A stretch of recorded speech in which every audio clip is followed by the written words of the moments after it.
So much of your life is spent taking care of others, showing love in ways no other could.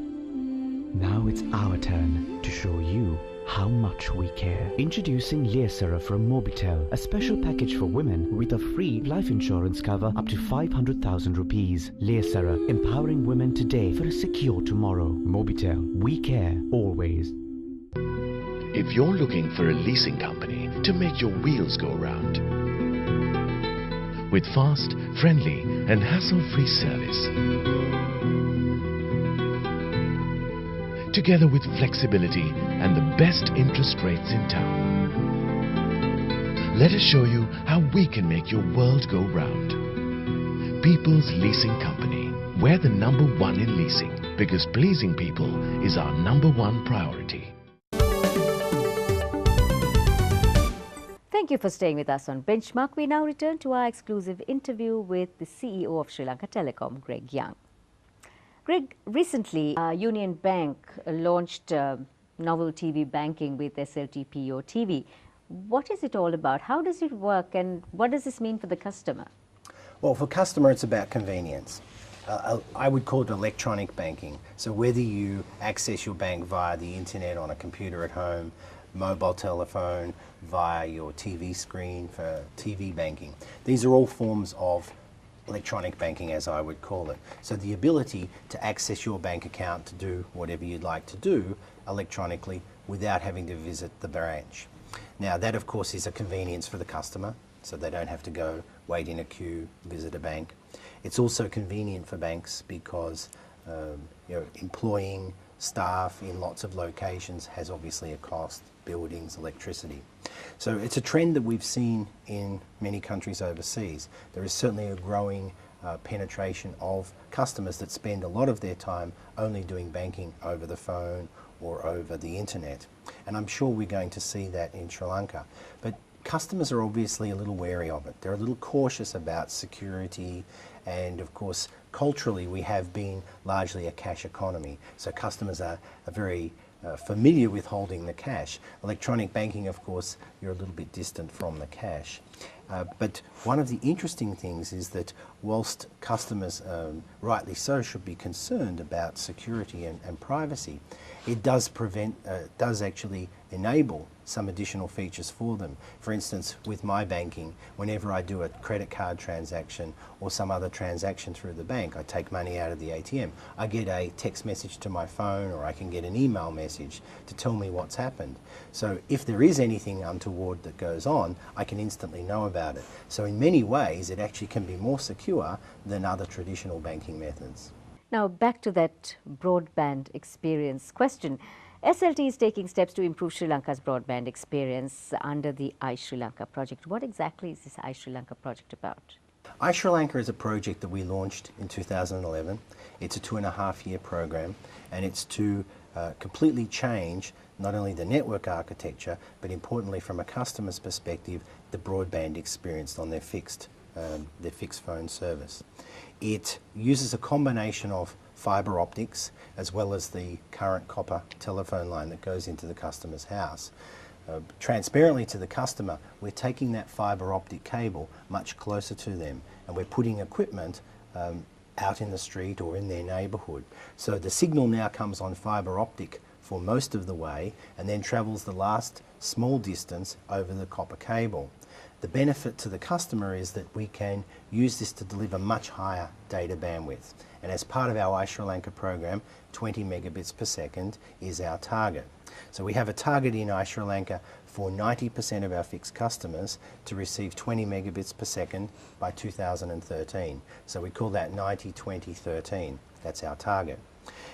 Not only does it of course deliver higher bandwidth and data speeds to the customer, which is very important as we see a continuing trend for video, whether it's online video or streaming video, but it also delivers higher quality, greater reliability, and from a network operator's perspective for SLT, a lower cost to maintain that network in the long term. The copper network that we have is quite an old network, it is aging, and in itself it's not ideal for high-speed internet and for fast broadband speeds. But by replacing a large part of that with the fibre optic cable, we can now deliver that faster speed.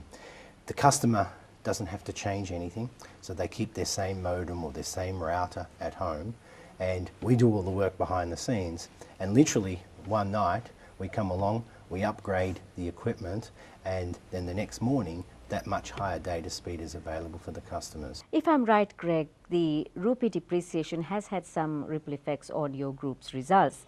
So how, just give me an idea of how this has impacted Sri Lanka Telecom. The majority of equipment that we use in our network, in our expansion, whether it's fibre optic cable, whether it's the base station equipment that we use for the mobile network, whether it's our fixed ADSL broadband, all of that equipment comes from overseas. It's no manufacturing or production locally. All of that equipment we purchase in US dollars. So we are exposed to the US dollar.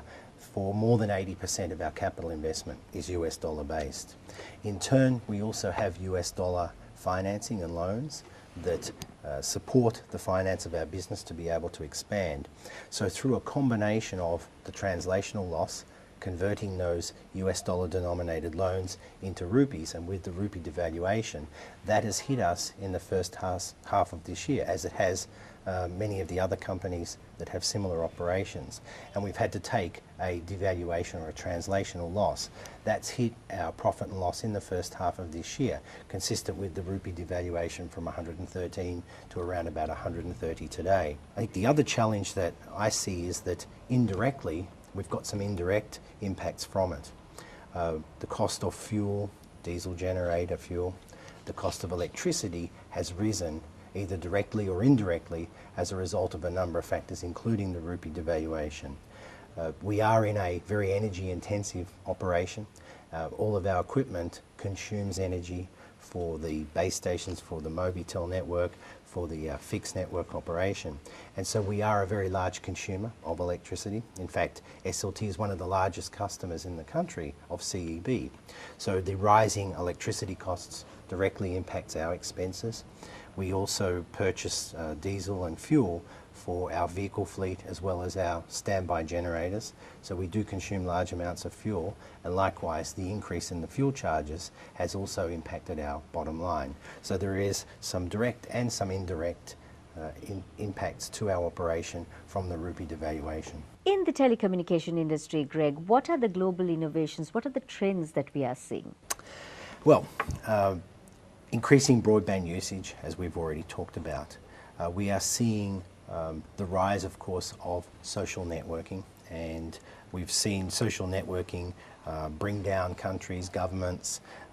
It's contributed in many ways to significant change in the world over the past years. So there is a significant change and a significant move towards social networking, and part of the attraction to that is the instantaneous access to information, particularly with a mobile phone and with the different applications that are out there.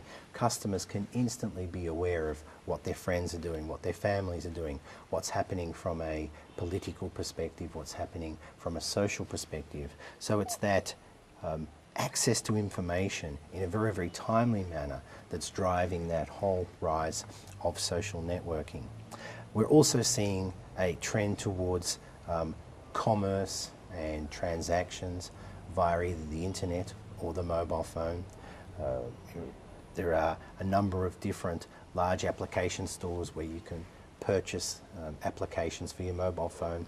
We're seeing books delivered over the mobile phone, magazines, videos, music. So the delivery of information electronically is clearly a very significant global trend.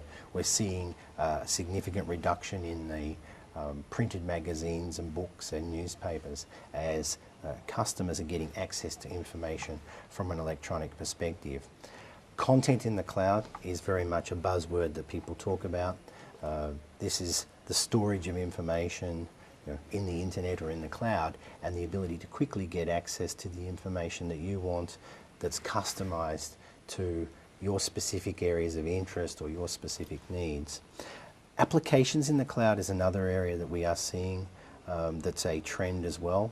With the tablet devices and the smaller computing devices that don't tend to have as much onboard storage, but storing that information in the cloud, whether it's my photograph library, whether it's an application that I want to use. And so applications and storage of information in the cloud is definitely a trend. And that's being underpinned by the availability of newer devices, more powerful devices, and higher speed internet connectivity. So if we are looking at global trends, is Sri Lanka on track or are we lagging behind? I believe we're on track. Certainly it has to be affordable and it has to be at the right price point for the Sri Lankan consumer. So we are certainly not on the bleeding edge, but we're certainly following very fast behind the global trends. So as other markets and as other operators drive the volume, we of course benefit from that, because as the volume and economy of scale goes up, the price of devices, the price of the technology reduces. And picking the right time to introduce that to Sri Lanka is important, because of course it has to be affordable to the Sri Lankan consumer. Thank you for talking with us, Greg. Good to have you on the show. That was Greg Young, the CEO of Sri Lanka Telecom on Benchmark. And coming up after this break, we have Hasita Premaratna, market analyst and LMD columnist, who will elaborate on what's happening on the bourse, and Kiran H.N., country manager of TNS Lanka, with the latest on the LMD TNS survey results.